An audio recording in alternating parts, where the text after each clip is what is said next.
Here's Kim's first video on my first day here. It's afternoon. I just came inside after early bird potties. Man, it's windy out there, but it feels nice. She just finished cooking her turkey and it got very toasty inside, so going outside and having a bit of a cool blast kind of felt good.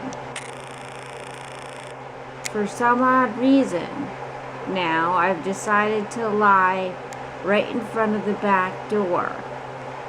I guess you did tell Kim that I still sleep on the tile floor even though it's cold.